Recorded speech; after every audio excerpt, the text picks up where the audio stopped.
오늘 함께 읽은 빌립보서 4장 10절에서 13절까지의 말씀 내용은 사도 바울이 어떠한 환경에 처하든지 스스로 만족할 수 있는 자신의 믿음을 하나님께서 주시는 능력으로 말미암음이라 그렇게 고백하면서 하나님의 자녀된 성도의 영육 간의 풍성한 삶의 비결에 관하여 가르쳐 교훈하는 말씀의 내용입니다. 사도 바울이 본문의 말씀을 통하여서 하나님의 자녀된 성도의 풍성한 삶의 비결을 가르쳐 교훈할 때에 사도 바울의 육신적인 환경이나 형편과 처지는 우리가 상상을 초월할 정도로 힘들고 어려운 환경이었습니다. 그런데도 바울은 그런 환경 가운데서도 오늘 고백하기를 내가 어떠한 형편에 처하든지 자족하기를 배웠다. 그렇게 말씀하면서 그 어떤 형편 가운데서도 자족하기를 배웠던 바울의 구체적인 신앙의 모습을 13절, 12절에서는 이렇게 소개합니다. 비천에 처할 줄도 안다. 풍부에 처할 줄도 안다. 모든 일에 배부르다. 배고픔과 풍부와 궁핍에도 일체의 비결을 배웠다. 한마디로 말하면 도저히 만족하고 도저히 기뻐할 수 없는, 도저히 감사할 수 없는 환경 가운데서 그가 그렇게 감사하고 기뻐하며 풍족을 누리며 만족할 수 있다는 얘기인 거예요. 자신이 그렇게 자신의 환경과 여건으로 볼 때는 결코 감사하고 기뻐하고 또 풍족히 누릴 수 있는 환경이 아님에도 불구하고 그 가운데서 자신이 하나님 앞에 그렇게 감사하며 풍족하게 누릴 수 있는 것, 기뻐할 수 있는 그 비결을 지금 우리에게 가르쳐 교훈하고자 이 말씀을 기록하고 있는 거란 말입니다. 요약하면 무슨 말씀이냐 하면 지금 바울의 이 말씀의 의미는 내가 이렇게 예수 믿어서 이렇게 복 받았어. 내가 이렇게 예수 믿어서 이렇게 잘 돼서 지금 누리고 있어. 그러니까 내가 이렇게 복 받고 이렇게 잘 돼서 누리고 있는 것, 너희도 이런 복을 받는 비결을 내가 가르쳐 줄게. 이걸 말하는 게 아니란 말이에요, 지금. 뭘 말하고 있는 거예요? 나 지금 육신적으로는 굉장히 어려워. 굉장히 힘들어. 궁핍 가운데 있어, 환난 가운데 있어, 핍박 가운데 있어. 그런데도 내가 너희들이 알지 못하는 그 큰 깊은 기쁨을 느끼고 있어. 이 비결을 너희한테 가르쳐주고 싶다. 그거 말하는 거란 말이에요.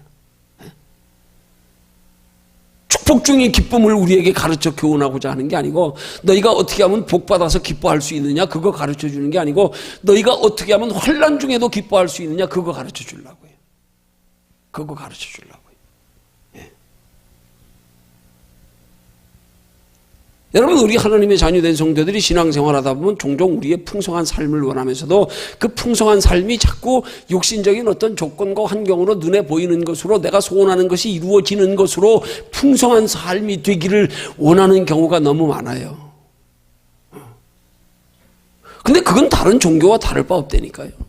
그건 누구라도 사람이면 다 원하는 거예요.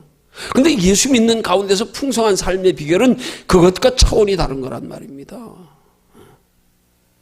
그렇다고 해서 우리가 육신적으로 눈에 보이는 것으로 풍성한 삶을 누리는 걸 부정하는 게 아니에요. 그것도 물론 누리지만 그것보다도 한 차원 더 높게 육신적으로 눈에 보이는 것으로는 그렇게 풍성한 삶을 누리지 못해도 이 안에서 풍성하게 누릴 수 있는 삶의 비결, 이게 예수 믿는 사람들이 누려야 될 참 풍성한 삶이란 말입니다. 아니, 육신적으로 아무것도 없고 힘들고 어려운데도 내 안에 풍성하게 그런 기쁨과 감사와 소망이 있다 그러면 그건 말할 나위 없는 거 아니에요. 그러면 잘 되는 거야 더 감사하지요 뭐. 안 그렇습니까? 그건 예수 믿는 사람들이 구하고 누리는 게 아니라는 말이 아니라 예수 믿는 사람들은 그것보다 더한 거, 그것과 차원이 다른 거. 세상 사람들은 어떤 조건이 갖추어질 때 기뻐하고 즐거워하고 만족하지만 예수 믿는 사람들은 육신적인 조건으로 볼 땐 전혀 충족되어지지 않았음에도 불구하고 누릴 수 있는 기쁨, 평안, 만족, 감사, 소망, 담대함, 이건 누리는 게 그리스도인의 풍성한 삶이란 말입니다. 우리 예수 믿는 사람들은 믿음 안에서 세상 사람들과 다른 풍성한 삶의 개념이 똑바로 먼저 잡혀야 된단 말이에요. 개념이. 믿지 않는 세상 사람들이 생각하는 풍성한 삶의 개념과 예수 믿는 사람들의 풍성한 삶의 개념이 이렇게 다른 거구나. 전혀 다른 게 아니라 저 사람들은 풍성한 삶의 비결이, 풍성한 삶의 개념이 오직 육신적으로 눈에 보이는 것으로만 편하고 행복하고 즐거운 걸 개념으로 잡지만, 예수 믿는 사람들은 그것뿐만이 아니라 그게 아닌, 그것과는 전혀 상관없는, 그것과 반대되는 환난, 고난, 힘들고 어려운 환경 가운데서도 풍성할 수 있다는 거. 이 두 가지 다 누리는 거. 아, 이게 믿는 사람으로서의 풍성한 삶의 기준이구나. 이걸 우리한테 가르쳐 주길 원하는 거란 말이에요. 그렇게 보면 오늘 바울이 우리에게 가르쳐 교훈하는 바, 자기가 경험하고 있는 그 환난 가운데 누리는 풍성한 삶의 비결을 우리에게 가르쳐 주기 원하는 그거, 그게 얼마나 복된 건지 우리가 먼저 깨달아야 된단 말입니다. 아, 정말 그런 풍성한 삶이라면 나도 누리고 싶다. 나도. 뭐 세상 사람들처럼 육신적으로 편하고 잘 되고 뭐 이래가지고 누리는 거야. 뭐 얼마든지 그건 누구라도 누릴 수 있어요. 근데 그렇지 않을 때도 내 속에 풍성할 수 있다 그러면, 야, 이거 진짜 복된 거네, 이게. 아, 믿음 안에서는 이런 걸 구하는 거구나. 그런 걸 구해야 그 풍성한 삶의 비결을, 신앙적인 비결을 바르게 알아야 두 가지를 다 누릴 수 있는 거구나. 아니, 한 걸음 더 나아가서는 영원한 하나님의 나라의 영원한 것까지 누릴 수 있는 비결이구나. 이게 깨달아져야 이 풍성한 삶의, 그리스도인의 풍성한 삶의 개념이 바로 잡혀져야 우리는 진짜 풍성한 삶에 대한 바른 개념 안에서 바른 소망이, 바른 간절함이 생긴단 말입니다. 그럼 신앙생활 태도가 달라지는 거예요. 그러면 그렇게 뭐 육신적으로 잘 되고 편안할 때만 할렐루야 하나님 감사합니다, 그게 아니란 말이에요. 바울처럼 이렇게 힘든 환경 가운데서도 예수를 따르는 많은 제자들이 사도 바울 보러, 너는 예수 부인했잖아, 너 예수 부활 목격하지 못했잖아, 너 3년 동안 예수 따라다니지 않았잖아, 그러니까 너 사도 아니야. 그래서 당시 초대교회 많은 사람들에게 사도로서 인정도 받지 못해서, 그를 누가 그렇게 이방인들에게 복음 전하러 다니는데 그의 생계를 누가 하나 도와주는 사람 하나 없어서 자기가 천막을 지어가면서 복음 지어가면서도, 그렇게 핍박을 받아가며 복음 전하면서도 궁핍에도 풍부에도 처할 줄 안다. 스스로 만족할 줄 안다. 이거 우리 누릴 수 있단 말입니다.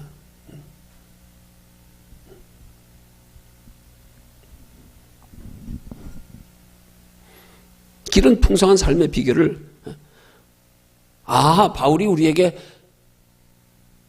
전수해 주고자, 그리스도인으로서의 풍성한 삶의 개념이 무엇인지 그걸 우리에 가르쳐 교훈하고자 하는 그걸 우리가 그 의도를 똑바로 알고 이 말씀을 통하여 교훈 얻어야 된단 말이야. 아, 바울이 우리에게 전해주고자, 우리도 누리게 하고자, 우리도 맛보고 체험하고자 하는 풍성한 삶의 비결은 이런 거구나. 아, 이렇게 다른 거구나. 세상 사람들이 원하며 바라며 추구하는 것과 이렇게 개념이 다른 거구나. 이걸 똑바로 알고 우리가 말씀을 대해야 된단 말이에요. 근데 그렇지 않으니까 예수 믿는 사람들이 자꾸 이상하게 기복적인 신앙의 자세를 가지고 육신의 것만 가지고 풍성한 삶 하면 의뢰, 그냥 건강하고 하는 일 잘 되고 돈 많고 출세하고 자식 잘 되고 아무 일 없고 이런 것만 바라고 앉았어요. 개념을 그렇게 가지고 있으니까. 그 예수 믿는 사람들이 그런 개념을 가지고 있는 것 때문에 신앙생활을 힘들게 하는 거예요. 뭐 예수 믿는다 그래서 그렇게 풍성한 삶이 어디 그렇게 우리가 가지고 있는 개념처럼 그렇게 풍성한 삶이 됩니까? 안 되잖아요. 그러니까 낙심하고 실망하는 거란 말이에요. 그러니까 시험 드는 거란 말이에요. 아니, 개념을 똑바로 잡으면 시험 들 일이 없다니까요. 힘들고 어려워도 낙심 안 한다니까요. 상처 안 받는다니까요. 그게 인생 쉽게 사는 거란 말입니다. 그게 인생 행복하게 사는 거란 말입니다. 괜찮아.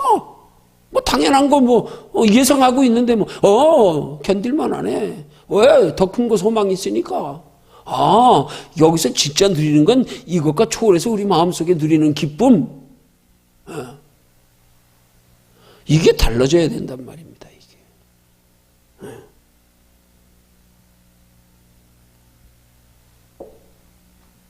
자, 그럼 그러기 위해서요. 우리가 어떻게 하면 하나님께로부터 오는 그런 바울이 우리에게 가르쳐주고자 하는 그 그리스도인으로서의 풍성한 삶, 그것 어떻게 하면 누릴 수가 있을까? 이걸 세 가지 면으로 우리가 생각해 봅니다. 이 우리가 생각해 봐야 할 세 가지 면이 바울이 그렇게 육신적인 환경으로 힘들고 어려운 환경인데도 그 가운데서 그렇게 풍성한 삶을 누릴 수 있었던 비결이고 바울이 그렇게 살았음을 우리는 성경에 기록된 바울의 생애를 통해서 우리는 보고 알 수가 있는 거예요. 그래서 바울의 전체에 살았던 삶을 성경의 기록을 통해서 비추어 살펴보면 아, 바울이 이런 신앙을 가졌었구나. 그걸 알 수가 있는 거예요. 이제 우리가 나누고자 하는 세 가지요. 우리도 이 세 가지만 있으면 우리도 바울처럼 환경적으로는 힘들고 어렵고 때로는 여러 가지 우리의 원하는 것들이 잘 이루어지지 않을지라도 우리 안에서 풍성한 삶을 누릴 수 있단 말입니다.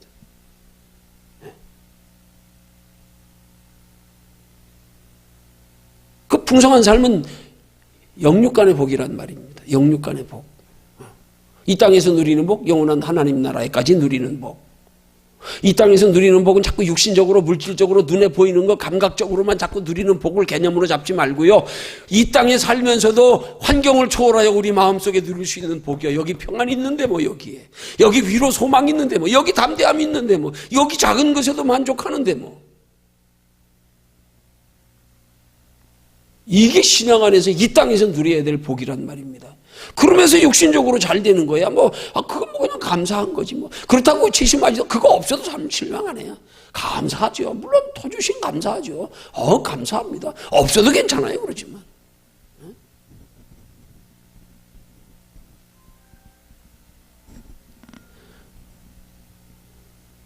우리가 신앙 안에서 누리는 복을 위해서 육신의 것을 자꾸 희생해야 된다는 개념으로 생각하니까 이게 문제가 되는 거예요. 그게 우리 신앙생활을 힘들게 만든단 말이에요. 아, 예수 믿기 힘들다. 그 개념이 잘못돼서 그래요. 진짜 그리스도 안에서 누리는 참 복이 어떤 복인지 바로 알고 나면 그게 소중해서 그게 좋아서 그래서 관심이 없어지는 거예요. 육신의 거에 별로. 에이, 비교해보니까 별거 아니네 이거. 촌놈이 보리밥 먹다 쌀밥만 맛보고 나니까 그때부터는 보리밥 별거 아니네 이거. 에이, 똑같아요.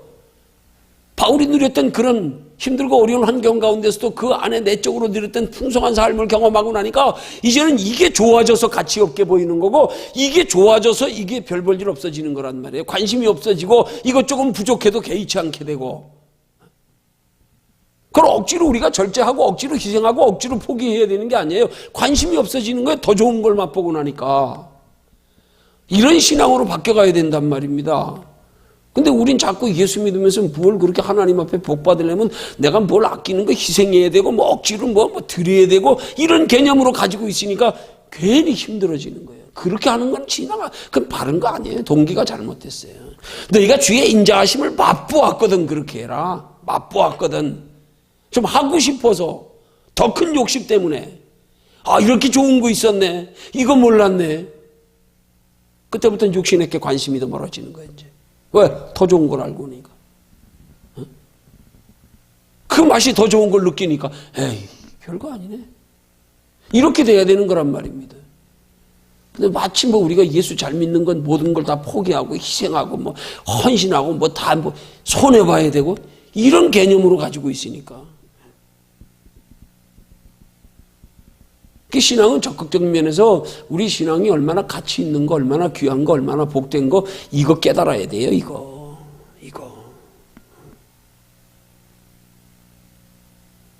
그래서 거기에 관심이 가져야 돼요. 그게 사모해져야 되는 거예요.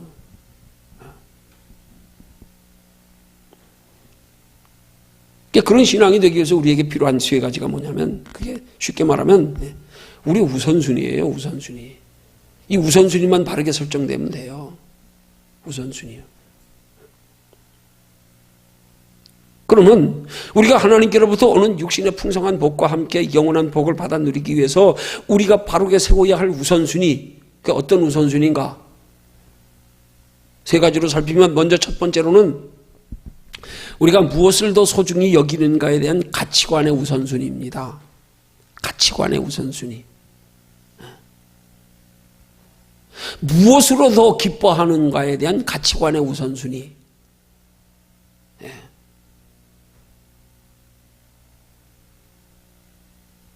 그게 뭡니까? 우리 예수 믿기 전에는 눈에 보이는 세상 것이 전부인 줄 알았어요.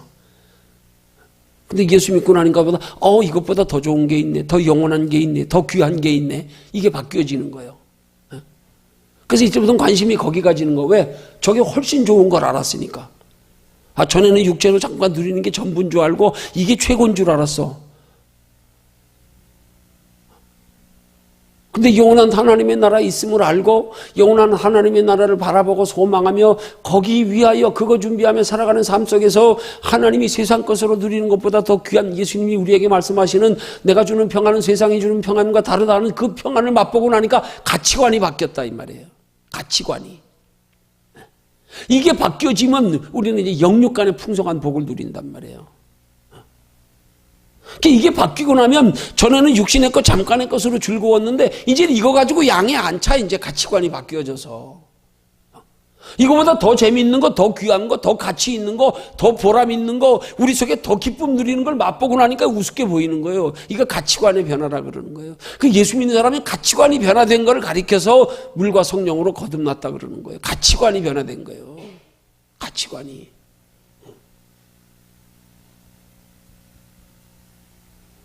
뭐가 귀한지 알았다. 얼마나 많은 경우에 그리스도인들이 예수 믿으면서도 이 귀한 거에 대한 가치가 안 바뀌었어요. 안 바뀌니까 세속인 거예요. 안 바뀌니까 종교인 거예요. 안 바뀌니까 육신의 것만 추구하는 거예요. 이게 안 바뀌어서 그래. 진짜 가치 있는 게 뭔지를 아직 발견 못했어. 예수 믿는데. 머리는 알아요. 천국 있는 거. 근데 가치 인식은 안 바뀌었어. 이게 바뀌어져야 된단 말입니다. 이거 바뀐 사람이 누구예요? 이게 바뀐 사람이 삭개오예요. 이거 안 바뀐 사람이 누구예요? 이게 안 바뀐 사람이 밤중에 예수님 찾아온 영생 얻는 길 물으러 온 부자 청년이에요. 둘이 대조적이잖아요. 삭개오는 예수님 만나자마자 바뀌었어요. 자기가 스스로 그래서 자기 있는 소유를 가난한 자들에게 나누어 주겠다고. 자기 토색한 거 4배나 갚겠다고. 근데 밤중에 영생 얻은 길 물으러 온 부자 청년은 예수님이 내 있는 거 다 팔아서 가난한 자들에게 주고 나를 따라오라 했더니 근심하며 떠나갔잖아요. 왜요? 가치관이 안 바뀌어서 그래요. 그래도 얼마나 관심이 있으면, 얼마나 영혼에 갈급했으면 밤중에 사람들 눈을 피해가지고 몰래 예수님 찾아왔겠냐고요. 유대인의 관원이래요. 종교 지도자예요.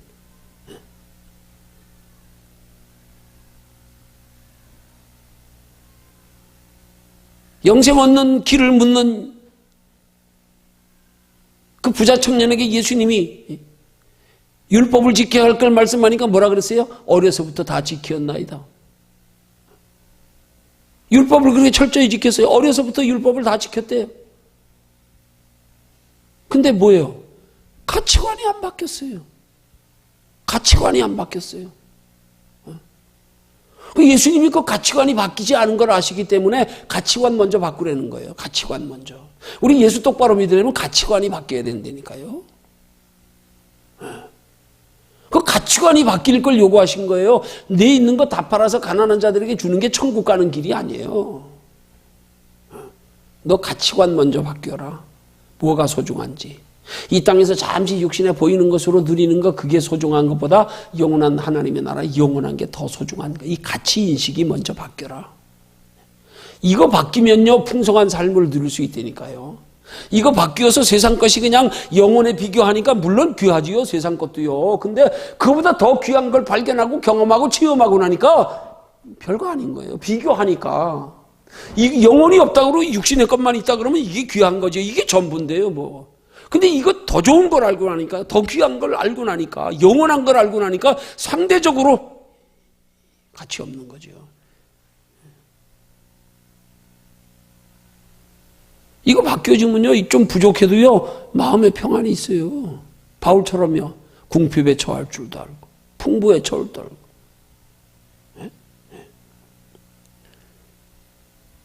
배고픔에도 처할 줄 알고, 거기서도 만족할 줄 알고. 가치관이 변화되는 게 거듭나는 거예요. 성경을 한 면만 바라보면 참 두려운 말씀이에요. 가치관이 변화되지 않으면 하나님 나라 들어갈 수도 없고 볼 수도 없대요. 다른 말씀 없다 그러면 정말 우리 두려울 거예요. 근데 다른 말씀이 우리가 위로받을 말씀이 뭐예요? 천국 들어가는 건 오직 예수 그리스도로. 그 말씀 때문에 조금 위로가 되지요. 아, 그게 전부가 아니구나. 아, 그건 예수 믿으면 들어간다 그러네, 한쪽은. 어쨌든 중요한 건 가치관이 변해야 돼요. 그래야 우리가 이 땅에 사는 동안에도 작은 것 가지고도 평안할 수 있단 말입니다. 결코 만족할 수 없는 환경 가운데서도 만족을 누릴 수 있단 말입니다. 그게 가치관이, 우선순위가 첫 번째 이게 바뀌는 거예요. 눈에 보이는 것을 소중히 여기며 사랑하다가 이제는 보이지 않는 영혼에 관계되는 것. 그게 더 소중하고 사랑스럽게 여겨지는 것. 이게 첫 번째 우선순위 바뀌는 거란 말이에요. 그럼 풍성한 삶을 누릴 수 있단 말이에요. 두 번째 뭐는 어떤 우선순위요? 두 번째는 그래서 그 자연적으로 우리가 그렇게 가치관이 바뀌어지는 우선순위가 가치관에서 바뀌어지고 나니까 두 번째 바뀌는 게 뭐예요? 자연적으로 따라오는 거 구하는 것의 우선순위가 바뀌어지는 거란 말이에요. 그러니까 이게 뭐가 소중한 줄 알았으니까 이제 전에는 육신의 게 소중해서 육신의 걸 먼저 구했는데 이제 영혼의 소중함을 알고 나니까 이제 구해도 영혼을 먼저 구한단 말이에요. 영혼이 잘 되기를 먼저 구한단 말이에요. 자연적으로 따라오는 거예요. 그 다음 순서가. 요한 3서 2절의 말씀처럼 영혼이 잘 되기를 먼저 구하는 거예요. 그래서 범사에 잘 되고 강건케 되는 건 따라오게요. 설사 육신의 것을 구해도 우리가 육신의 것을 구하는 목적을 바르게 해서 나 육신적으로 잠깐 누리고 편하려고 구하는 게 아니라 영혼이 잘 되기 위해서. 영혼이 잘 되면 그냥 따라오는 거니까.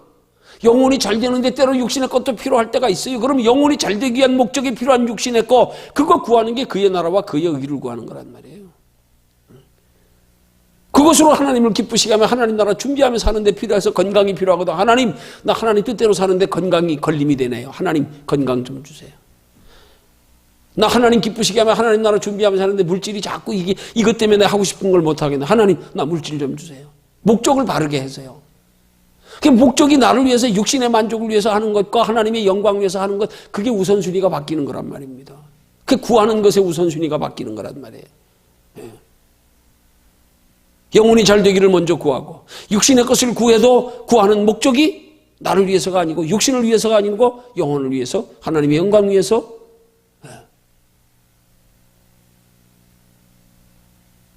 그렇게 우선순위가 바뀌어지는 거란 말입니다. 그러고 나면 세 번째 우리가 바뀌어져야 될 게 또 있단 말입니다. 그게 뭐예요? 그게 우리가 구하는 것을 얻는 방법의 우선순위란 말입니다. 우린 종종 이 방법의 우선순위를 자꾸 소홀히 하고 방법의 우선순위에 대한 우리는 철저한 이 원칙을 아직도 믿지 못하고 깨닫지 못하고 여기에 확실하게 정립이 안 돼 있어서 방법에 있어서 자꾸 흐트러진단 말이에요. 방법에 있어서.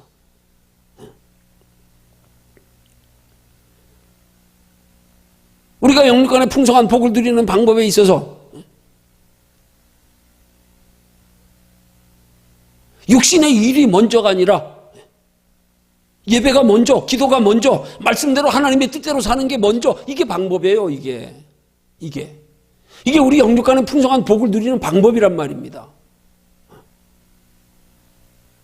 근데 우린 자꾸 이 순서를 잃어버려가지고 육신의 일을 하나님 섬기는 거 예배보다 말씀보다 기도보다 자꾸 앞세우잖아. 인간적인 방법으로 앞세우고 기도로 하나님께 구하기보다 사람한테 잘 보이려고 앞세우고 내 수단 방법으로 하려고 앞세우고 말씀보다도 합리적인 내 경험에 준해서 이 지혜 준해서 세상 상식에 준해서 그렇게 자꾸 하려고 그러고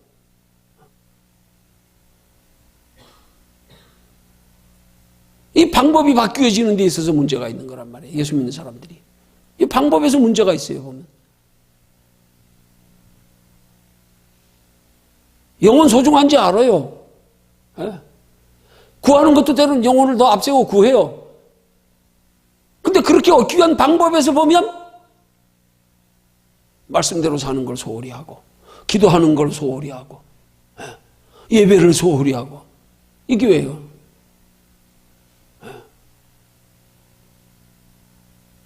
여기서 흐트러진단 말이에요. 여기서. 이 구하는 방법이 얼마나 소중한지 이게 바르게 인식이 돼야 되는데.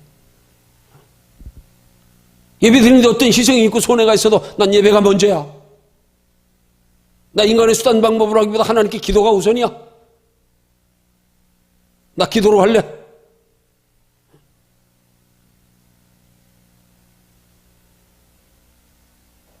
여기서 많은 경우에 그리스도인들이 자꾸 소홀히 한단 말이에요. 방법에 있어서, 방법의 우선순위. 여러분, 복에도 큰 복이 있고 작은 복이 있어요.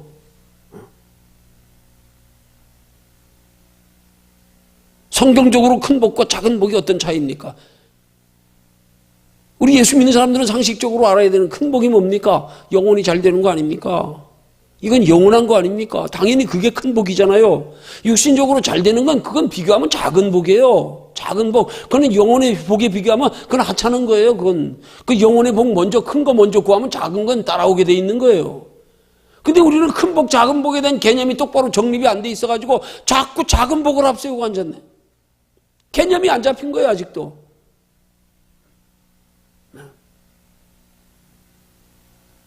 영혼의 복은 영원한데요. 육신의 복은 잠깐인데요. 그 영혼의 복이 더 큰 거 아닙니까? 큰 걸 먼저 구해야 되는데 자꾸 작은 걸 먼저 구하고 있어요. 큰 복을 더 소중히 여겨야 되는데 자꾸 작은 복을 더 소중히 여기고 있어요. 큰 복을 더 원해야 되는데, 큰 복에 더 관심이 있어야 되는데 작은 복을 더 원하고 작은 복에 관심이 있어.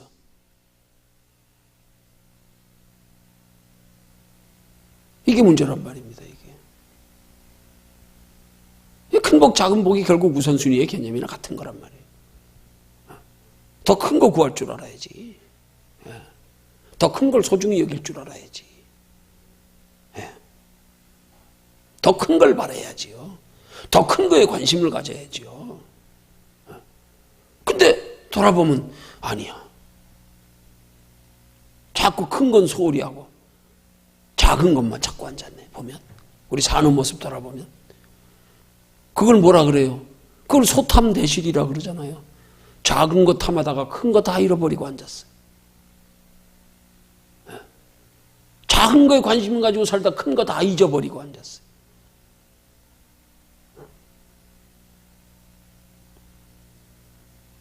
여러분, 마태복음 6장 33절에 너희는 먼저 그의 나라와 그의 의를 구하라. 그리하면 이 모든 건 너희에게 더하시리라 하는 말씀이 여기 대입하면 그 말씀이야. 야, 너 큰 거 먼저 구해. 큰 거 먼저. 그러면 작은 건 따라와. 너희는 먼저 그의 나라와 그의 의를 구해. 이게 더 크고 소중한지를 알면 그거 구할 거 아니에요. 근데 이게 개념이 안 잡혀 있으니까 그의 나라와 그의 의를 구하는 건 뒷전이고 작은 거 육신의 것만 먼저 구하느라고.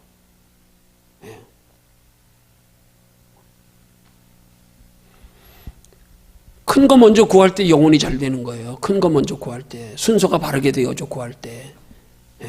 그 요한 3서 2절의 말씀처럼 사랑하는 자여 내 영혼이 잘 된 같이 내가 범사에 잘 되고 강건케 되기를 내가 간구하노라. 영혼이 잘 되기를 구하는 거, 그게 큰 거 구하는 거예요. 큰 거 구하면 작은 건 따라오게 돼 있어요. 우린 자꾸 작은 거 구하느라고 큰 거 잊어버리고 큰 거 놓치고 앉았네. 그거 잊어버리고 그거 놓치는데도 아무렇지도 않네.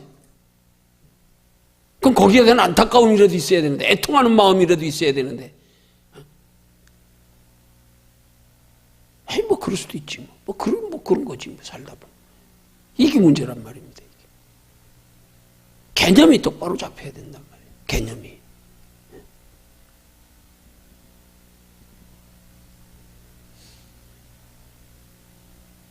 성경에 기록된 사도 바울의 생애를 통해서 보면요, 이게 바뀐 거예요. 보면 이게 바뀐 거예요. 이게 다 이렇게 이 우선순위가 바르게 된 거예요. 그러니까 그렇게 궁핍 가운데, 그렇게 핍박 가운데, 그렇게 무시당하면서도, 그렇게 고난받아가면서도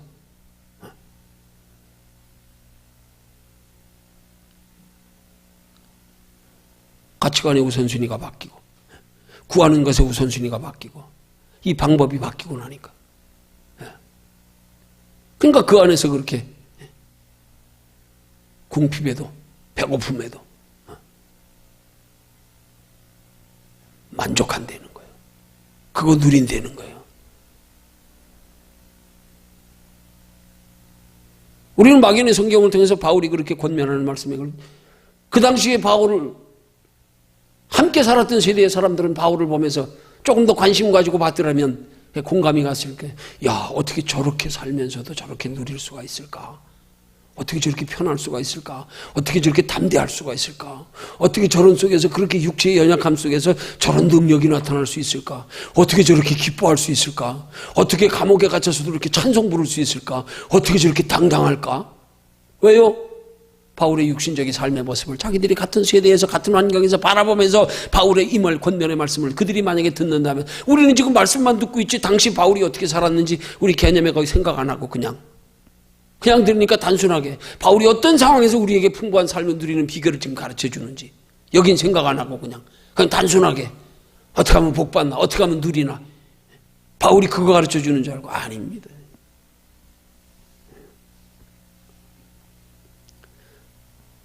진짜 예수 믿는 사람들이 누려야 될 게 바울이 권면하는 그런 풍성함을 누려야 그 다음에 나머지는 그거 누리는 데 있어서 필요한 대로 따라오는 거란 말입니다. 그걸 누리고 있어야 육신적으로 풍성한 복을 주셔도 그 복이 더 풍성해지고 더 믿음이 더해지고 더 하나님께 영광 돌리는 삶이 되고 더 하나님 나라까지 칭찬과 상급과 면류관이 되지요. 이게 안 되면 오히려 복 주니까 복 주는 것 때문에 신앙이 점점 더 끈떨어진 년처럼 되네.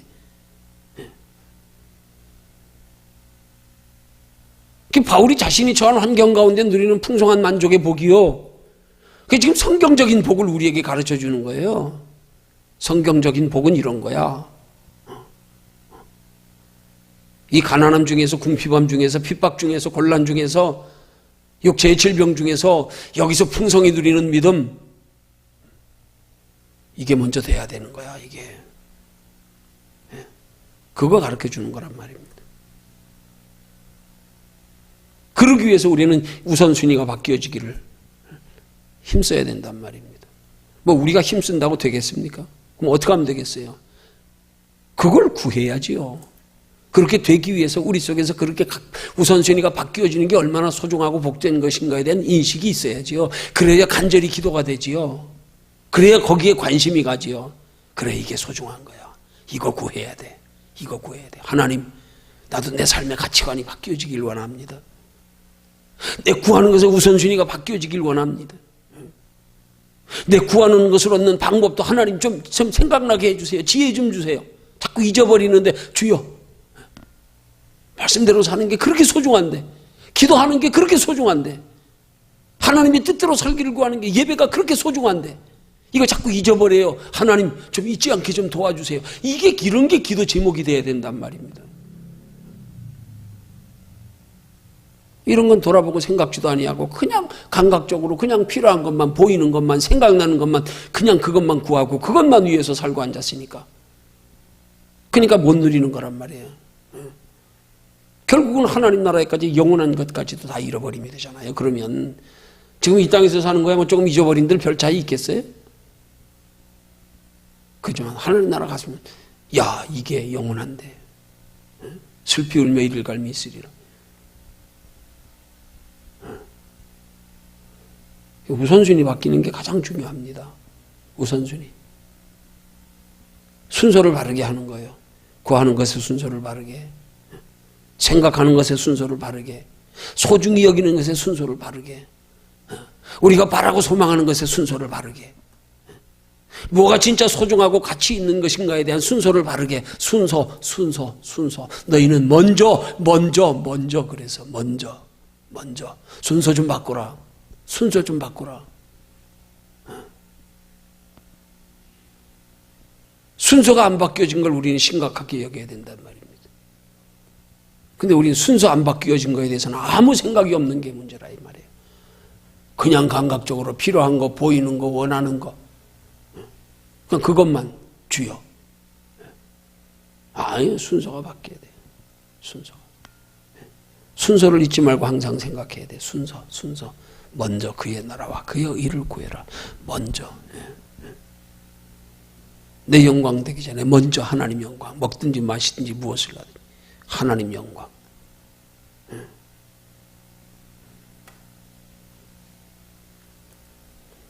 먼저 신앙이 바로 된 걸 십자가 신앙이라 그러는 거예요. 우선순위가 바로 된 게 십자가 신앙이란 말입니다. 십자가는 고통 같지만 아니에요. 그 속에 남이 알지 못하는 기쁨, 평강, 위로, 소망, 담대함, 하나님이 함께 하심, 거기 다 들어있단 말입니다. 그 뒤에 가면 따라오게 돼 있어요.